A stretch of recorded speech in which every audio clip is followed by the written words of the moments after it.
কি বিষয় নিয়ে আজকের এই আপনাদের এই আয়োজন? সবাইকে নমস্কার।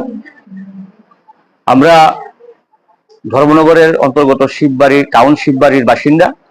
আমাদের এই শিববাড়ি শিব মন্দির ঐতিহ্যবাহী মন্দির, এটা শত বৎসরও পুরানো মন্দির।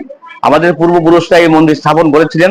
তখন থেকে আমাদের এই শিব মন্দিরে বিভিন্ন পূজা পার্বণ হয়ে থাকে। শিব পূজা, দুর্গা পূজা, হনুমান পূজা, নারায়ণ পূজা, বাসন্তী পূজা সব হয়। তার এই ধারাবাহিকতা বজায় রেখে আমরা আমাদের এই জেনারেশন, আমাদের পূর্ব জেনারেশনও করেছে, আমাদের পরবর্তী যারা করেছে তারাও করেছে।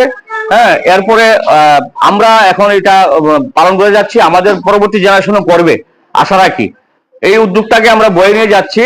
তো প্রতি বছরের মতো এই শিব মন্দিরে আমরা এবারও বাসন্তী পূজা, সার্বজনীন বাসন্তী পূজা উদযাপন করতে যাচ্ছি। সেই বাসন্তী পূজা উপলক্ষে আজকে আমরা বসে আঁকো প্রতিযোগিতার আয়োজন করেছি। 5 দিন ব্যাপী শুধু বসে আঁকো প্রতিযোগিতা না, বিভিন্ন সাংস্কৃতিক অনুষ্ঠান এবং এখানে হবে।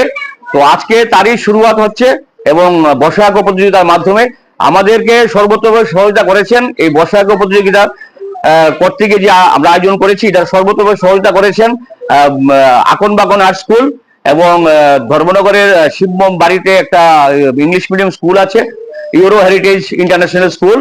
তাদের সহযোগিতায় আমরা আজকে এই বর্ষাগত প্রতিযোগিতা করতে যাচ্ছি। আপনারা যারা ধর্মনগরবাসী আমাদেরকে সর্বতভাবে উৎসাহিত করেছেন, বিভিন্ন দিনেও সাহায্য সহযোগিতা হাত বাড়িয়ে দিয়েছেন।